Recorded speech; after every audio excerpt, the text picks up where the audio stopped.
Good evening and welcome to A Moment with Vivacious. I'm just so excited about today. I have been having people text me and email me about this very important subject that we have tonight, and it's Stop the Violence. Tonight, my guest is very special to me, and you may hear me call him Bishop. He's not everybody's bishop.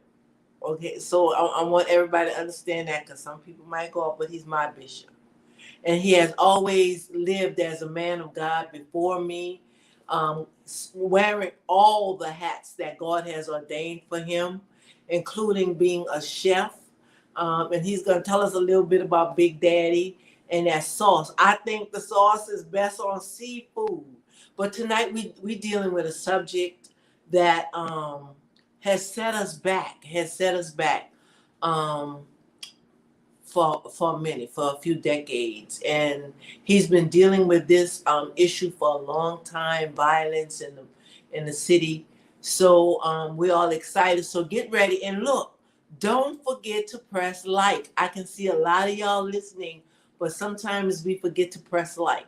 So press like, and if this is your first time joining us, please subscribe to the channel. But most of all, while we're watching the intro, I want you to invite some of your friends. This is a very needed topic that we have to deal with in order to move forward in our society. So in just a moment, you'll hear Dwayne Thompson talking about Stop the Violence. Welcome to A Moment with Vivacious, a freedom ride where we the people gather to build ourselves, our family, our community, and our nation. For the sound of America for Progress has reached critical mass. Understanding that we must put aside our differences to focus on the greater good. This is a place of collaboration to rebuild and restore our nation. Welcome to A Moment with Vivacious. Good evening, good evening, good evening. My bishop, Mr. Dwayne Thompson. How are you? Hey there. How are you doing? Great. You know, every time I have to talk about, I know we're going to talk about Stop the Violence, okay? But I have to talk about this barbecue sauce first. I love this barbecue sauce. I made some baked red fish. And also I made some shrimp tacos. Man, tell us a little bit about the barbecue and the contest first, and then we're going to get into our very serious subject while everybody's calling everybody to come join us and press and subscribe if you haven't and like. Tell us just a little bit about in the contest going on, just a little bit. Well, you know, it's all-purpose barbecue sauce. Got a sister that's a seasoning. So we have all-purpose seasoning and sauce. It goes good on everything, goes in anything. We've extracted some of the smoke from it so your food don't be smoky, but it tastes real good. We drop it in spaghetti sauce and greens and cabbage and use it on the grill, use it as dipping sauce steak. And we have a seasoning now that goes along with everything. Low in sodium, high in flavor, New Orleans style, not hot, just real flavorful. And it's another God-given thing. I never thought I would be doing this at this point, but you know, God told me, he gave me everything I needed. So we just rolling with it.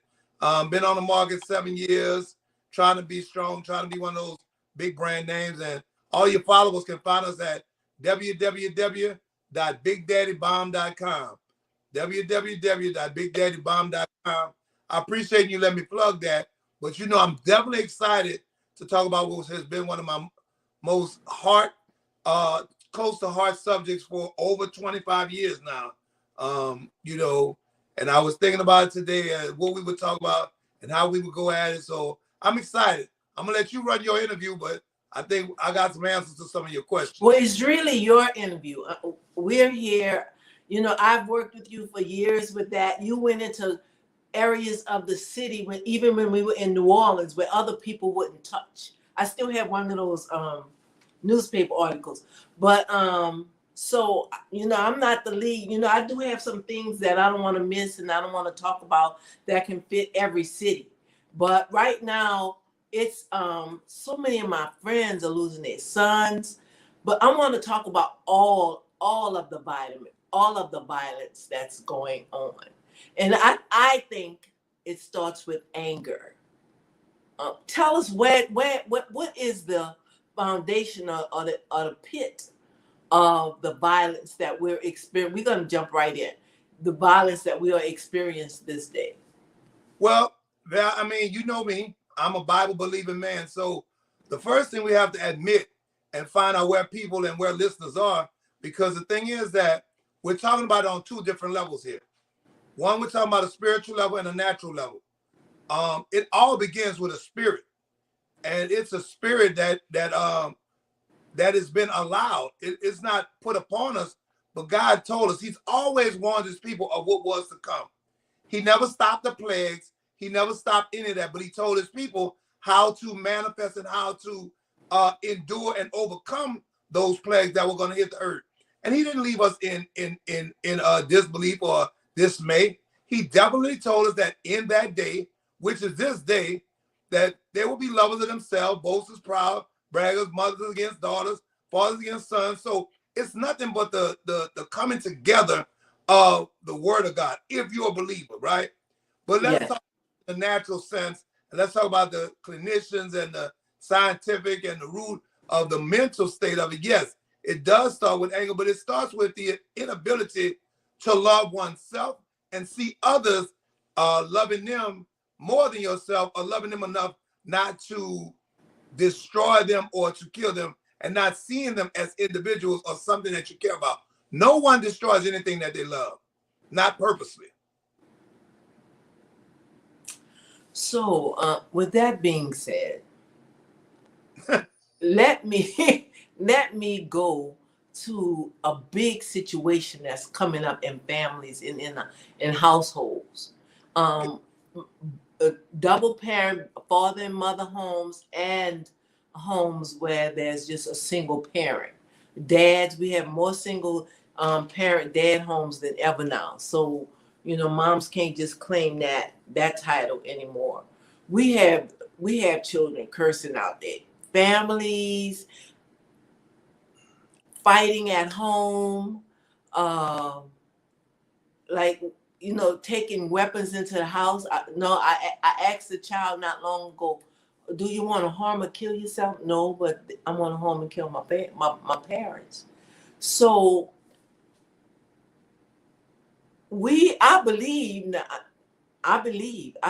that we love our kids, maybe too much. Maybe we give them too much. I don't know, but I believe our kids love us, but it is just the respect is just not even respect. But it you have to understand, Val. Like I said, when we talk about it from a perspective, if we just if we can't X out the word, we can't put that aside. That's the truth of the matter. But in without dealing with that, when you talk about society, you talk about influence, you talk about things that have told our children or is telling our children what is right. Um, they've set bars and set standards and telling us that what we can or can't do. You're talking about two different generations of raising children and the way that you're allowed to raise them. You also have to, if you're going to get into the depths of it, you also have to even look at them glorifying where you used to do kids scared straight. You take them to the jailhouse, they're scared straight. They're making the penitentiary look like it's a lavish place of rest and come upness.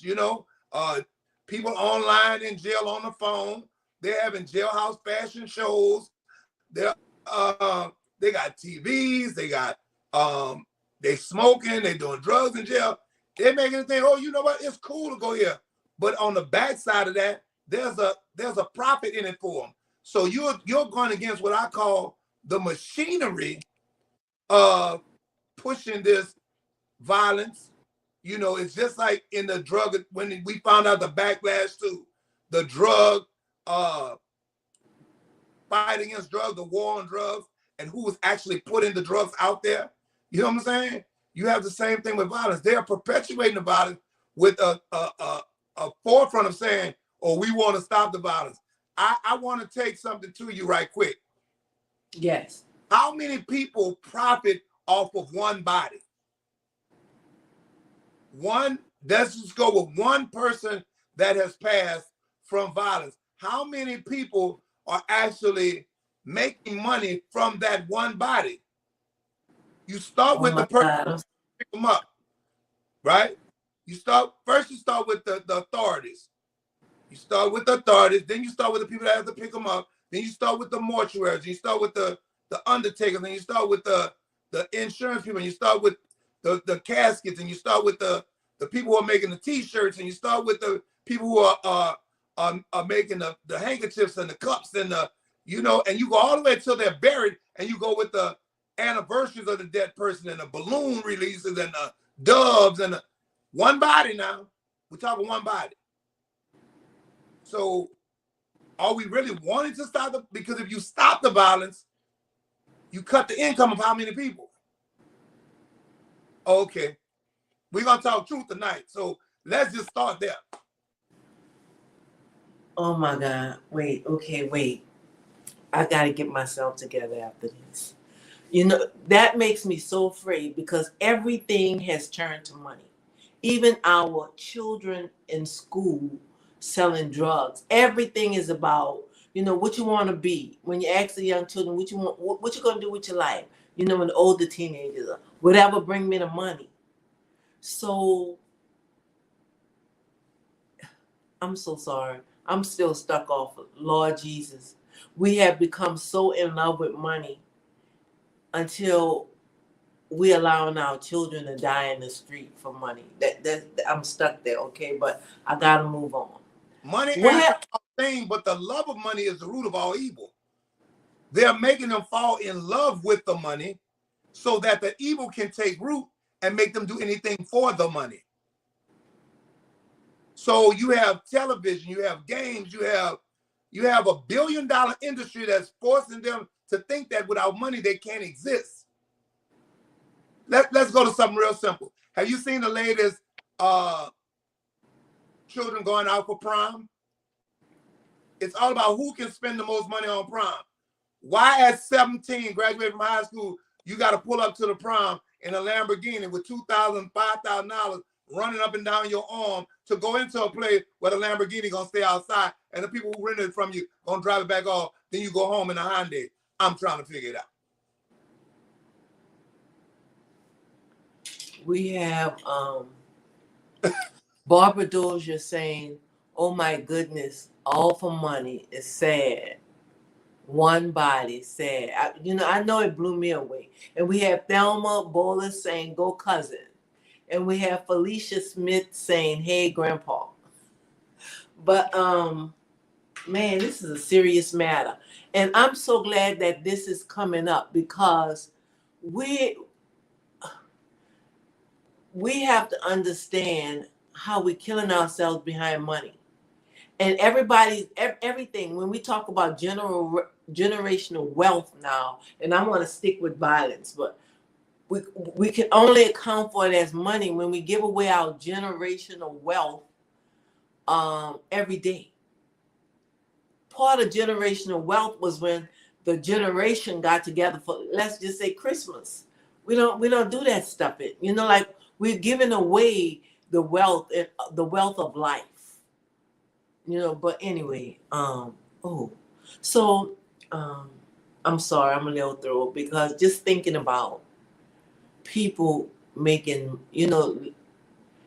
trying to get rich off of our children dying. Well, people dying. Okay. And that's the thing. All right, Vivacious, you got to get past that. It's no longer about just the children. You could say that, but it is transcended into other age brackets and it's because it's forcing itself on us in a society to even think to make even what used to be the elders. I'll give you a conversation I had. I talked to a man one day and I was in a neighborhood and I asked him, I said, sir, who is the gatekeeper of this neighborhood? He was about 55, 60.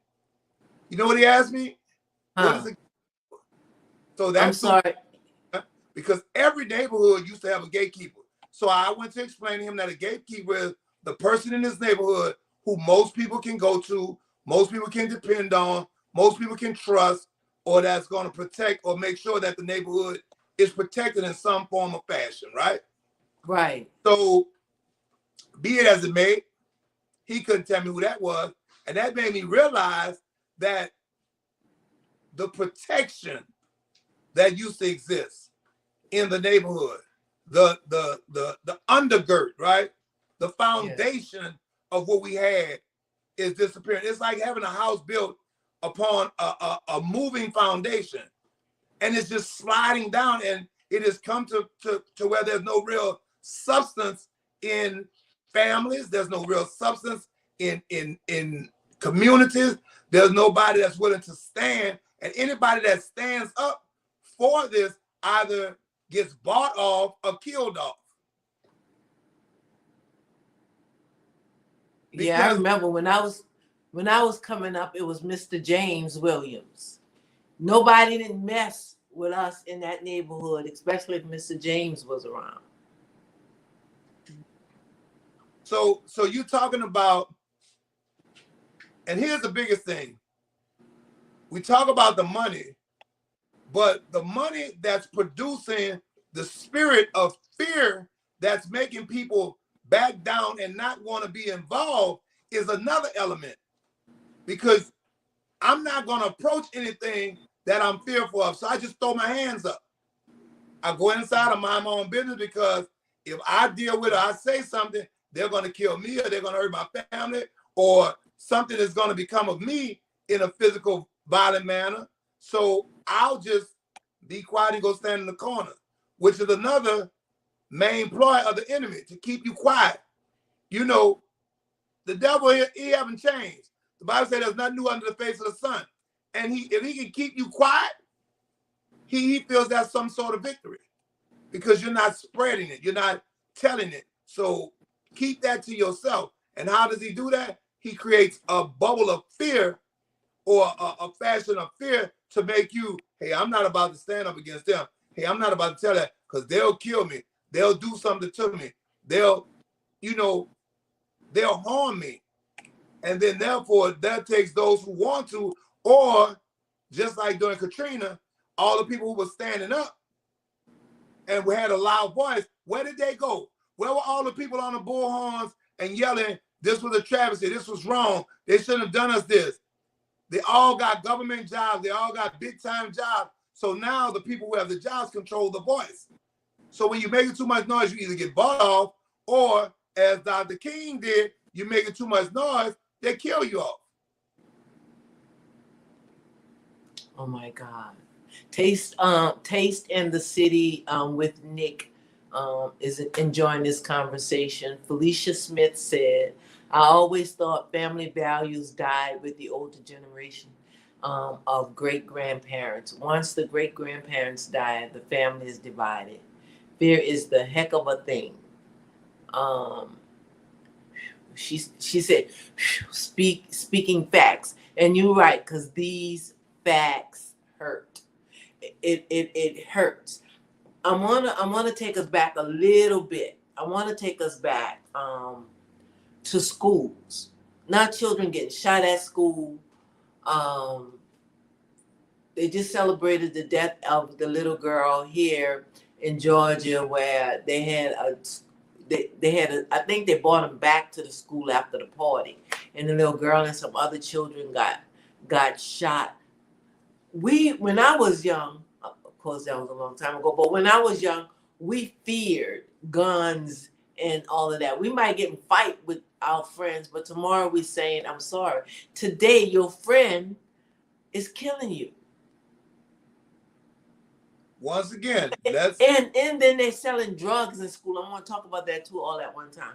Where are the children getting the money to buy the drugs in school? listen to this, man. I want you to understand this word, okay? Okay. Say Yeah. this with me. Glorification.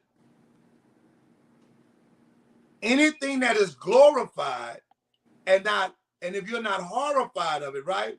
If you Yes. glorify it, you're drawn to it. You want to be it, right?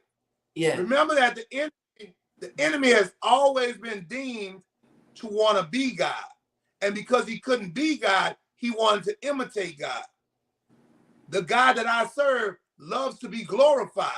He loves to be praised. He loves to be honored. He loves to be uplifted, right? Right. So the enemy wants to be glorified, but the only way that he can be glorified or in his glorification is through evil and through hurt and through tearing down of. So he creates this wheel, this simulation of glorification and not really showing the end results or not even caring about the end results. All it is the right now. If I can have it right now. I talked to a 16-year-old the other day, told me he ready to die. He's like, I live for the day. I don't live for tomorrow. He's like, yeah, I had a discussion with him and made him really realize he wasn't ready to die. It just sounded cool and he thought it was okay to say that. But he wasn't ready to die because the first thing he wasn't saved. So he really wasn't ready to die. But we took care of that a little bit too. But at the same time, understand that they're being fed. You are what you eat. You are what you eat. And if you're being fed guns, drugs, violence, money, guns, drugs, violence, right? Yes. What is to become of you if that's all you're being fed, if that's all you're being shown, that's all you're being taught? There's nothing being given to them to show them, because even when they're shown a different path, if what they're being shown doesn't add up to the other thing they're being shown, it's like having a choice of, oh, do you want potted meat or you want to eat steak? You can have them both, but this one sure tastes better, and you can get it right now. And so now it's just a mental cycle of tomfoolery and foolishness that they've been given, but they don't have a real choice because nobody's telling them the real end result of what's to come. They tell them you're at jail or debt, but they glorify jail and debt. I'm gonna give you an example. When we was coming up, the movie Scarface, right? Mm-hmm. Everybody wanted to be Scarface. I don't know if you've seen Scarface, right? Yeah. But I used to ask them, did y'all watch the end of Scarface? That's how you want to go out? The world is yours, but over you under a bloody pool of bullet holes and drugs in your system? Did you really see the end? But they had been fooled the whole time by everything else that went on in the movie was so glorified, the money, the girls, the attention, that they really missed. This dude got shot over 100 times in his own house by the plug. I'm just saying, you really want to be Scarface? That's what you want to be? And so now it's just Scarface on steroids. And I think that they have this big picture of jail until they have to go. I have a video that I show some boys now that come in and their gangs. I have that video that and he's saying, look, all of this is fake. Prison is not a good place. It's not a good place to be. And then he says,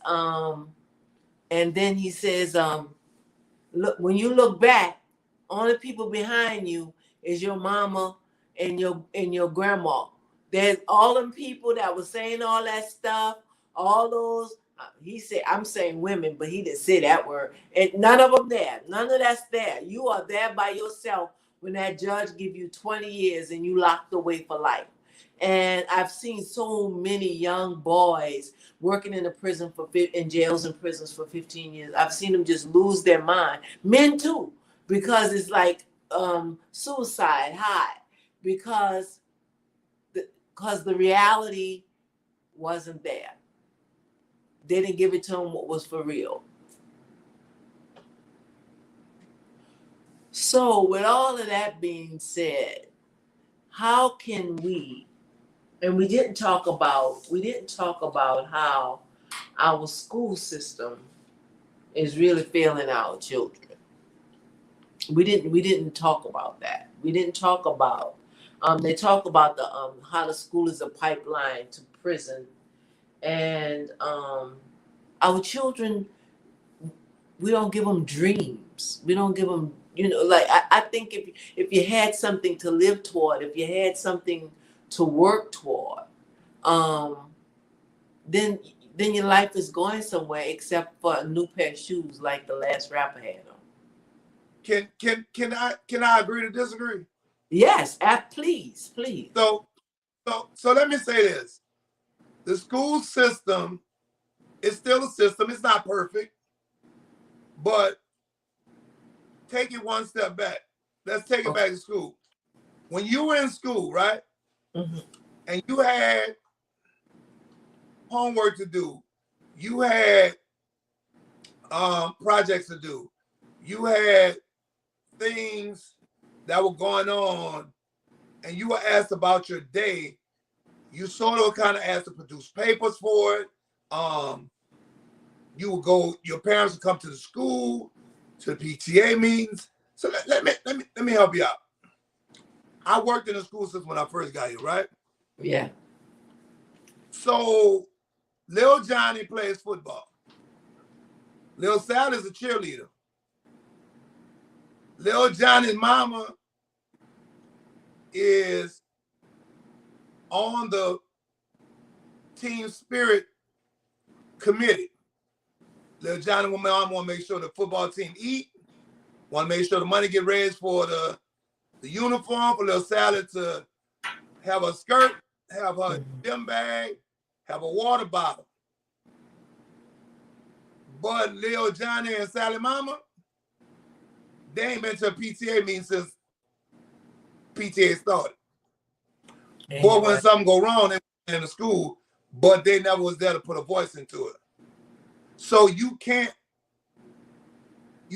fix something even though something is wrong if you're not around to even see what's going on with it until it's too late, or until Lil Sally or Johnny gets in trouble, or until they don't do something you like, or until he gets a grade that keeps him from being on the field. And now the teacher's unfair and she wrong, and she know my child can have a chance to go to college and go to pros, but if he going to college and he can't get out of high school, is that the school fault? No, not at all. No. No. So although it's a pipeline, it only became a pipeline because they recognized that those who really are in charge of making sure that their child gets what he needs is too busy out here chasing money again. It all goes back to money because mama's too busy trying to afford the house that they're living in and live above the means that they have. And I seen a video the other day. A mama said she give her child $2,000 a month in allowance, so she has to work overtime 30 hours a week so he can keep on name brand clothes when he go to school, because he refused to go to school and in non-name brand items, shoes, and clothing. Really? So when mama got time to look at his homework? I'm just saying, stop me when I mean, I can get off camera if I'm. No, because it came to mind when you saying this. When I was teaching, there was a little girl in 5th grade. They were going to middle school the next year. So I was teaching basics up, preparing them for middle school. This little girl couldn't read. I came early, I stayed lunch, and I stayed after school. The mama made an excuse for before and after school, and she said that I was unfair to the children. They needed a break during the day. So she didn't want her child to come, but the little girl couldn't read. So the little girl kept bringing a brush to school. It was towards the end of the year, and the little girl was bringing a brush. No doing hair in class. No doing hair in class. She pulled out the brush and she was brushing her hair, and I snatched the brush and threw it in the trash. But I had taken the brush out the trash because I was going to give it to her on the last day of school with all the children Pokemon cards, right? Do you know that's when that mama showed up ready to fight me? She wanted to fight me over the brush, but refused to let her child come. I got one better for you now. You ready? I don't know, So but I'll try. Come on. I went to a school and a kid had brought a gun to the school. So they called me in because another kid told on the child who bought the gun. So they were ridiculing him and telling him he was a snitch and what they were going to do to him and he shouldn't have told. So they brought me in to talk to him. So I told him, I said, hey, man, you did a wonderful thing. Don't tell them who life you saved. You know, don't worry about what they're talking about. So in this, they allowed me to talk to the class. So I began to talk to the class about violence, nonviolence, mindset renewal, how you think. So a young girl, I'll never forget this. Young girl raised her hand. First of all, let me throw this caveat out there. We talk about fourth graders, first of all. So in the fourth grade, you're how old? 9, 10? About 9 or 10? Yeah, about because you in first grade, you're 6. Yeah, about 9 or 10. So I was talking to the little girl. She said, Mr. D. I said, yeah. She said, I hear what you're saying. Hold your seatbelt on, Val. Hold your seatbelt. Tighten. All right. She said, but my mama told me if one of them hoes touched me, beat that bitch in the head with a brick till she bleed. I said, fourth grade. You talking about the one who feeds her, who takes care of her, who gives her her clothing, who walks her to school, who sees her after school. So what you do if that is her role model, if that's her influence. But I did tell her this, because I'll never teach a child to disrespect her parent.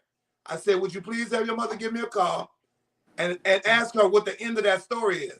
Because the end of that story is that you're going to go to jail. The state of Alabama does not have anywhere to put you. You become a commodity. They're going to sell your time to Florida or Louisiana or Texas and ask her how many times she's going to come visit you while you're in jail for beating somebody in the head with a brick till they bleed. Oh. Needless to say, the mama never called me.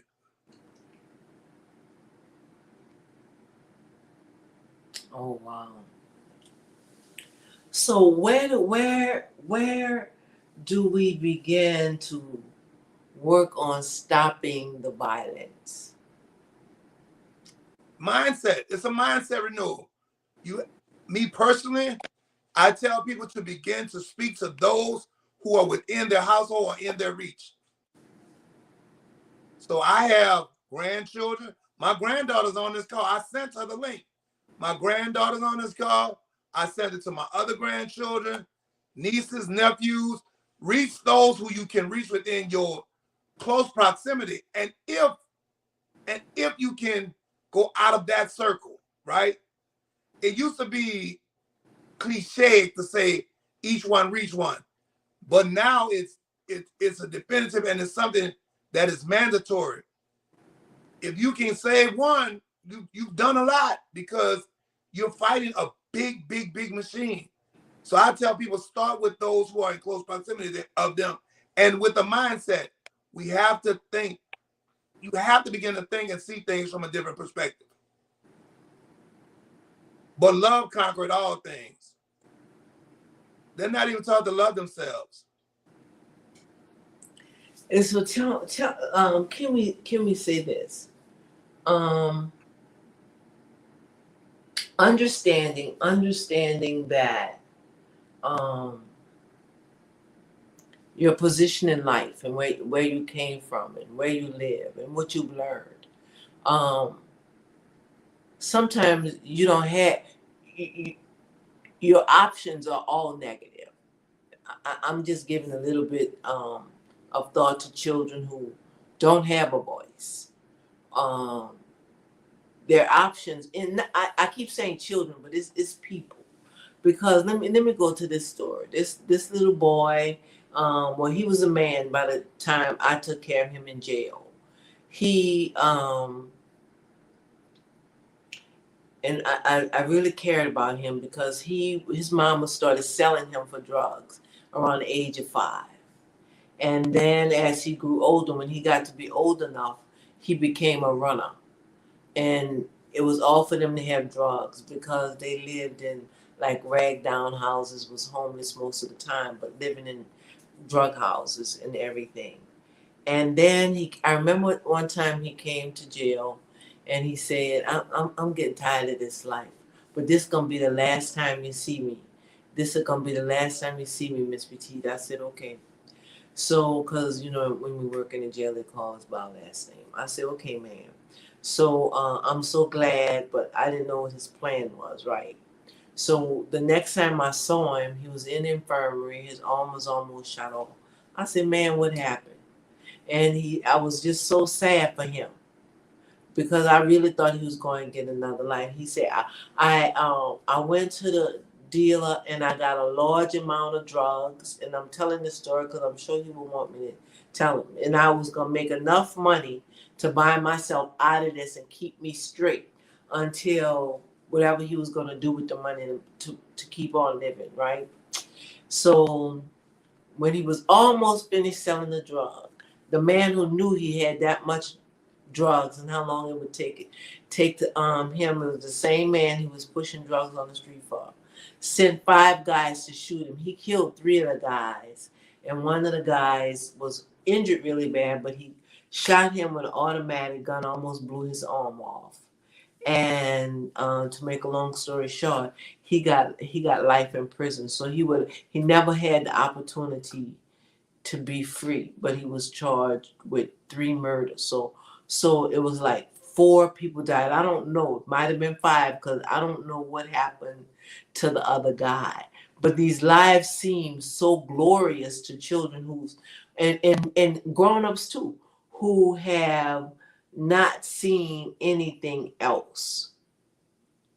I don't even Well, know what we could say about that, but how, like I just want to empathize with them, and maybe I shouldn't, but I I understand why you would want to empathize with, but here's the truth of the matter. uh-oh. If 2 blind people are trying to go somewhere, where they leading each other? If nobody knows and nobody, so at some point, but not only do you have to know, you have to be willing to know or willing to learn. See, I told you I'm a Bible believing person. And the Bible says that ye first must be willing. To do anything, you have to be willing. So you have to even be willing to want to do better. You have to be willing to need, because I can always have an excuse not to. If I want to be skinny, but I don't go on a diet, it ain't gonna happen. I have to be willing to do the things that I need to do to lose the weight. I can't wish it away. I can't think it's gonna go away. I have to do what it takes to do something different, but I have to see the value in doing something different. And right now, there's no value in not selling drugs, no value in not being on the street, because they're being told that that's where the value is. That's where all of the happenings are. That's where, okay, let's get him out of violence. Right now, the thing on the internet is the women who don't want to date men who make under $100,000. If he can't afford my lifestyle, I don't want him. I'm 55 years old. I've been working since I was 14. I only had like 1 or 2 jobs where I made over 100 grand a year, right? So if I wasn't married, I wouldn't qualify to be dating because I don't make $100,000. Really? But that's what's being told. That's what's being sold. They don't even know what type of job that besides come out the gate making $100,000. So they don't even do the investigation of what they're speaking of. They just believe what they hear and they run with it.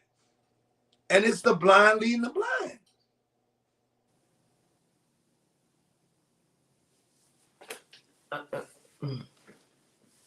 That's the craziest stuff in the world to me. But and I keep telling everybody, all of y'all want to be millionaires, but everybody being a millionaire is not going to be anything. But they're not getting it. So where can we start? Okay, we started in our home first. What can we do as a community? If anything, we start in our homes, but what can we do as a community to stop the violence? We can begin to change the narrative, right? We can begin to show and those with resources, newspapers, and people such as yourself, with shows like this to show the positiveness of working hard and what people can get from working hard. But the other thing is that we as a community need to understand that we can't keep dropping pennies to fight against somebody who is dropping millions and billions. We have to come together and see that it is worth investing in our future. We can't all just walk away from it and think it's going to get better. But we don't want to invest. We don't want to put any money. We don't want to put anything into it, but we want to expect so much out of it. They're putting their money into it. They're getting just what they want. Violence, killing, go to jail, make a profit. They're willing to invest into the degradation and the downplay of our community, and we're not willing to invest in the uplifting, the encouragement, and the gratification and the glorification of making things better. Because once again, it ain't the quick money. It ain't doubling our money. It ain't worth it to us. So we don't even see no value in saving our children. So until we see a value in saving them, until we see a value in sowing a seed into them and into our future and making it better for them and not just worried about us, we want to do what's good for us right now.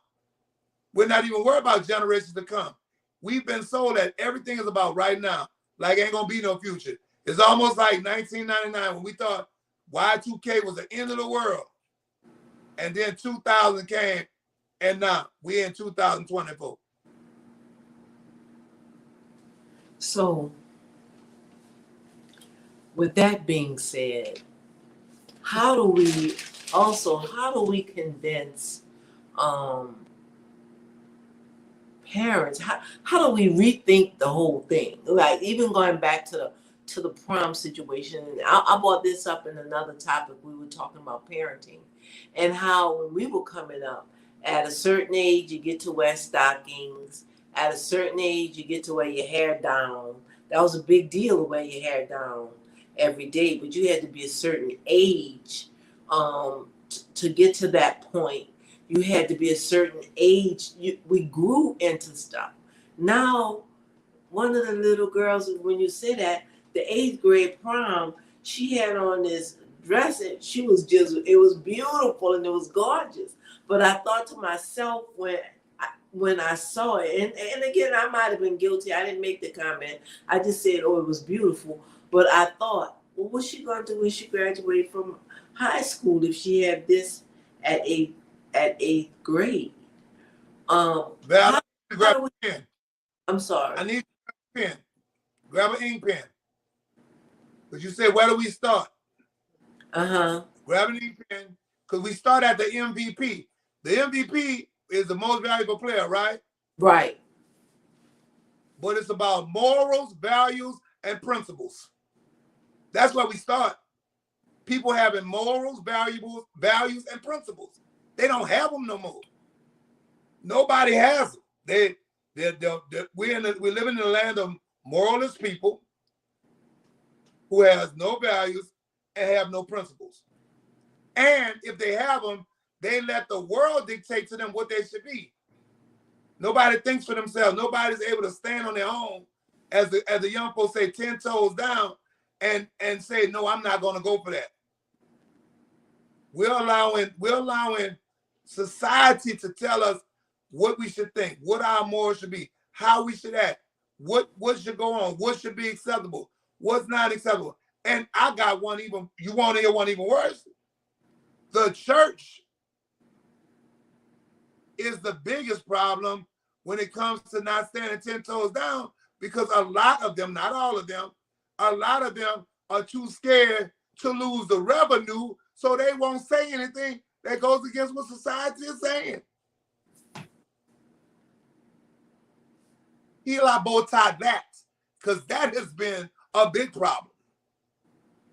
Not even the ones in the pulpit, a lot of them won't stand and say, thus said the Lord. They say, thus said the Lord, if it's okay with you, because I want you to keep on giving to me.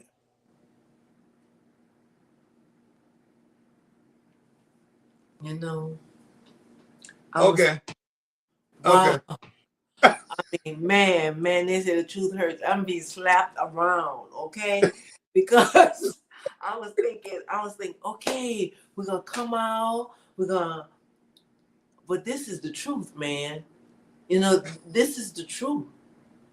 We have lost the culture, and Our, I always say, I'm sorry, go ahead. our moral compass. That's what we've lost. Yeah. Nobody's willing to stand for what's right.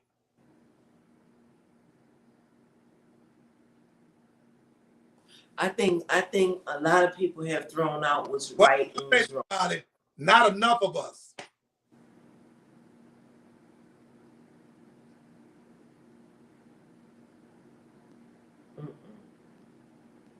Not enough of us.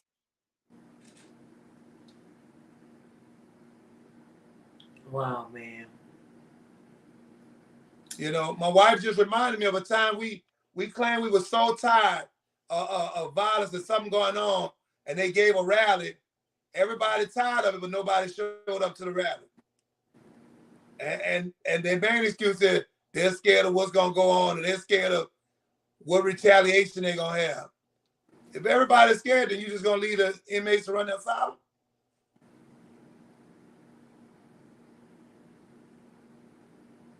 And we've lost our voice in our society these days. We've lost our voice, and we always, when everything is wrong, and this is me, right? This is me today, because I was like, okay, it's gonna get straight now. It's gonna get straight now because we're gonna find out what they're doing. But it's like, look, we need to fix this. And I say it, but dog, I mean, like it just hit me in the face tonight. Like, fix it and start with you. And and I always say that in a place of politics, but man, that's a place of life. Like tonight has really hit me hard, man. Like, dog. Because And I always say they need to take them children back to Wednesday night Bible study. Like, okay, now you went there since you introduced that. How you gonna take somebody to Wednesday night Bible study when you ain't gone? I don't mean to laugh. Oh my God. And you're Who you right. taking? Who you gonna take? They don't see you go. And then you go on Sunday, and the minute you get in your car, you cuss the reverend out, or you just can't, you know what I'm saying? The thing about it is, our children have developed a sense of noticing hypocriticalness, and they're saying, and they're publicizing, before I be a hypocrite, I just won't go. Before I do that, I just won't be involved. She's telling me not to do this and telling me not to get involved in this, but her door is swinging open. She think I don't hear the man coming through the back door and getting out before I wake up in the morning. She don't think I see her talking to 6 different people. One of them come up at light bill, one of them come up at phone bill, one of them come up at car note, one of them coming at just plain old fun. I'm just saying, you have to regain yourself before you can lead somebody to help. Because the first thing I say is, what is it doing for you? What is it doing for you? What is the thing you're trying to tell me to do? How is it helping you?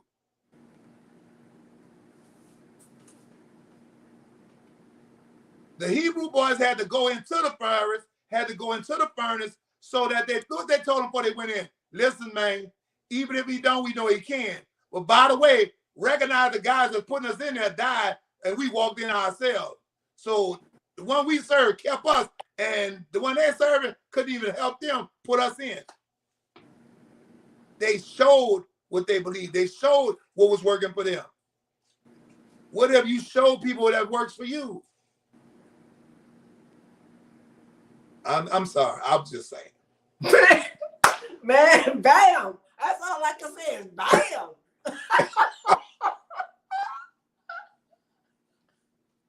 Woo. All right. I don't know if none of us was ready for tonight. Chantel is clapping. I just thank Thelma for Thelma have really been participating tonight. And we appreciate that. And one word that she said that I appreciate that people don't do anymore, and that's accountability. Woo, that's a big one.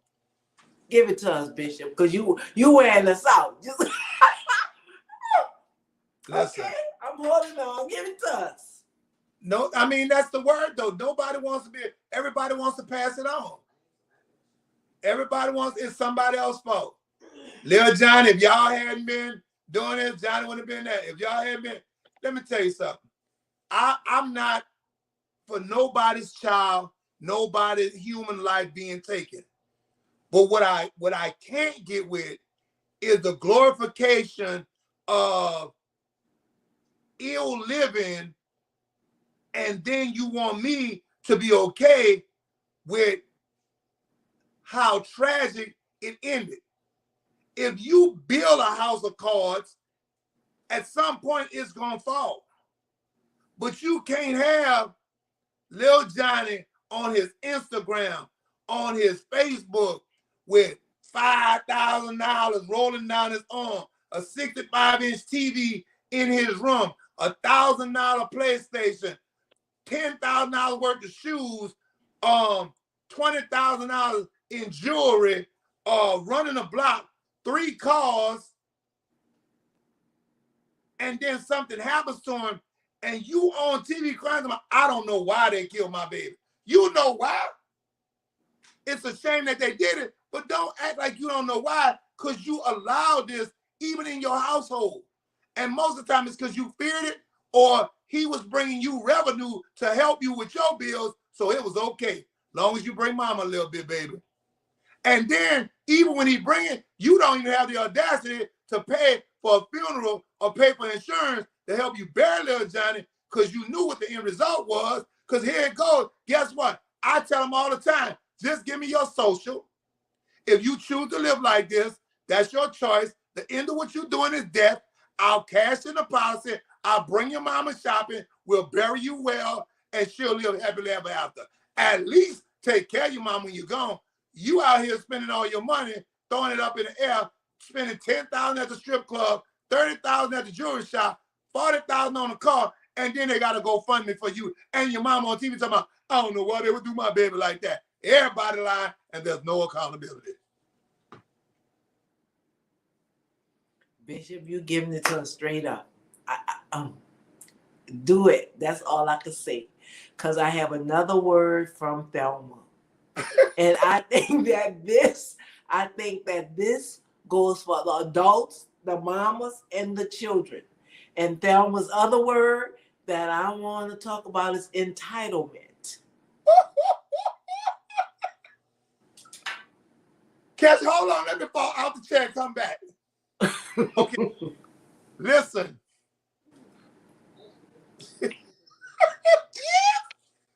But then there again, watch this.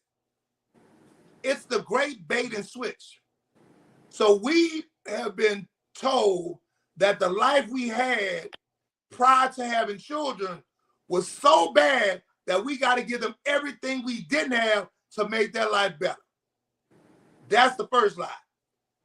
Second lie is, how do we get them everything we didn't have when our parents worked so hard to give us the little bit that we did have? So that means that we have to work twice or 3 times as hard, but that means that we'll be gone from our children 2 to 3 times more. So they'll have to raise themselves so that they can have what we didn't have. But we had a family, they have nothing, but we're going to give them everything we didn't have. And so now they feel like they're owed things from everybody else, and we tell them they are. So you owe to be protected. So we gonna, don't let the teacher tell you nothing, or you owe for being, don't let nobody outside tell you nothing. So the minute somebody tries to tell them, even when they're right, they're wrong, they're gonna fight you, or they're gonna tell you, don't tell my child nothing, because they ain't telling them nothing. Wow. Okay. And this is in with grown-ups too. And I want to go back to, I want a man that make $100,000. What kind of man would make $100,000 to just give you to waste? What makes you think because you're dating this man that Uh-uh, you're entitled to all his money? uh-uh. Because you invested in a BBL, you think that that's your cash in to now be repaid for it. So if I spend these 10 grand on getting my breast enhanced and my butt lifted and my shift and my hips shifted, now this is my investment to cash in. So I spend 10,000 and I want to make that investment pay. So I need somebody that at least got 100,000 to help me pay for the rest of the foods that I want to come with this. But they've been sold that that's the model, that's the road, that's what's been pushed out there, right? So that's the narrative, and that becomes the norm. Whereas when it used to be, when young ladies had butts that big, they felt some kind of way, and they're trying to figure out, how do I reduce this? How do I? They were trying to hide it and put coveralls over it, and upset because people would notice it everywhere they go, or they were bumping into stuff by mistake when they had natural dukes. Now they're going to get them and bigger than the natural ones. Then they get unflamed. They sing. They go halfway side, and you want somebody to fix it for you. Fix it, Jesus.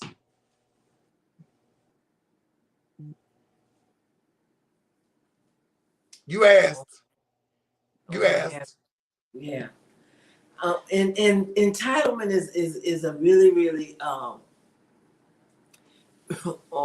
Thelma talking about people bad. That's why if you go get, all I can say is, if you go get a B, what's the lettuce, a BBL or whatever it is, make sure you go to somebody who know what they're doing and use a good product. Because can you hear me? Yes, because everybody out here is not doing that right. Is not. So just make sure you get somebody who know what they're doing and do that right. But like I believe in life, like my daddy said, you can have any habit. You can have we lost Bishop. In this life, you can have any habit you can pay for. So what you want in life, if it's good, if you could afford it, then that's good. But I hope Bishop could turn back in. I mean, could sign back on and tell us good night. But look, I really thought that there was gonna be like, man, all he telling us is get it right, huh? I really thought it was gonna be like, whew, I'm telling you, um, y'all, I'm speechless. I'm left speechless, but it was just simple, like get away from all the place that we have come and and get back to the basics of real life. Clean up our lives. Bishop, are you back? Mackenzie? Okay, thank you. I apologize. No, that's okay. Like internet does that sometimes. Um, man. Okay, Bishop. Let's wind this up. You got us all worn out. Okay, let's whew, all right. I thought I was gonna have something like, okay, the polio. I'm maybe okay. Let me shut up. Bishop, wind us up. Give us a little summary of tonight. Give us a direction and where to go. um, Um, in all honesty, it's heartbreaking. It's I've been doing this for over 20 plus years, and I will say this: I'm not a millionaire from it. I haven't made a lot of money from it, but when you understand self-worth and you understand, you have people walk up to you from 10 years ago or 15 years ago and say, I still remember what you told me. And that helped me get my life straight. Right now, I teach a program uh, in the jail, well, with guys that's been in jail. And it's a program that they come to in the evenings. And to hear them say, man, I didn't think I wanted to be in this. And I thought I just wanted to get my record clean, but I'm actually hearing what you're saying. I want to change the way I think about life. Those seeds and those flowers coming up are worth it, to know that you actually serve the purpose on this earth, other than the things that I've served a wrong purpose before. I've been on both sides of the coin. I've been the guy tearing down the community and destroying lives and being violent, and it got me nowhere. Um, I'm not proud of that, but I am grateful that God allowed me to see the other side of it, and to begin to tell young men and women and grown people that, it was a decision that was made. I made a decision to do better. People always told me when I was in the streets, like, something's different about your heart, something different about you. How you so kind? How you? And I never understood it. And now I understand that God had a different purpose for me. And I take on that purpose, but I try to give people that purpose. So I would say, yeah, be accountable for those that you touch. I would say, feel like you are entitled. You're entitled to help change the narrative. You're entitled to doing better and being better. I would say there's no greater feeling than somebody telling you that you helped shape or mold their destiny of their life, and they knew that they were headed to a life of destruction. I do graduation speeches at a prison or a jail that's geared towards recidivism, and it sends fellas back in the streets with job certificates in heating and air and forklift driving and things of that nature. And when I talk to those guys and I talk to them at their graduation, I teach them and I ask them, what are you going to do when you get back to the hood and the same guys are standing on the corner asking you to do the same things and upset, and when you're going to end up being an island? And I'll give you this one as we go. An island is a piece of land that's totally surrounded by water. It sits by itself, and nobody really is on that place or really likes to go to that place. But if you fall out of a plane and you're in the water with sharks and other sea creatures, and you see an island, you're happy to see that island because it becomes a place of refuge and a place of rest. Don't be in the water with the sharks. Become the island that people will run to and say, how did you do it? How did you get here? And you were in the same predicament I was in, but you were able to stand on your own. And now you'll become the refuge for those in the waters with the sharks. Hey, I appreciate you having me, and I love you. And I love you too. And I want Thelma said one more thing that I want to that I want to repeat. Thelma said we all must reflect. And Carolyn Johnson said amen. She was agreement with what you said. And Patricia Harris, I think it was, that said, you preaching, Bishop. You're gonna be everybody, Bishop. Now I'm gonna be jealous. Hey, but let me tell you about Carolyn. And I'll have to let you meet Carolyn sometime. But when I came to Alabama, Carolyn's son was murdered outside of a party, driving up, and it was over 50 people out there. And this was 20 years ago. Nobody has yet to even say or turn in the folks who started shooting at the party and shot up her son before he could get out the car. And so she has an organization that supports parents who lost their children to violence and gun violence and unnecessary violence. And I've been working with her program for the last 15 so years. And I love her and what she's doing. And she's yet fighting for answers for her son and all of these other parents who, once again, this world is telling people not to tell, not to snitch, not to come forward. And nobody's come forward. And there were over 40 people outside when the fight began and the gunshots rang out. So we're still looking for somebody to stand up and say and come forward, not only in her son's case, but in all of the unsolved homicides here and across the nation. I think that's another thing that this machine has um, driven by fear and not wanting people. I mean, you know, you can make a call and it can be anonymous, but they got you believing it ain't even anonymous, and it really is. I work with Crime Stoppers. They have a way that they don't let nobody know it's you, and you don't even have to go to court. They just have to make an arrest and give them enough information. So I'm very supportive of Crime Stoppers in all areas, and that's getting involved. That's part of the solution. Get involved. You see something, say something. Because I'm a firm believer, if they did it in front of you, they must have wanted told. Because I'm telling it. And I was just saying for that money sometime, I wish I knew some of the people. Girl, who you telling right around Christmas time? I would tell. Dimes. I'm dropping 4-5 dimes. And Carolyn, we want you to know that our prayers and our hearts are with you, and your amen. And thank you for your blessings means even more, more to us. And Bishop, we just want to thank you for being here. But before we hang up, I want to make sure everybody pressed like tonight. Please press like.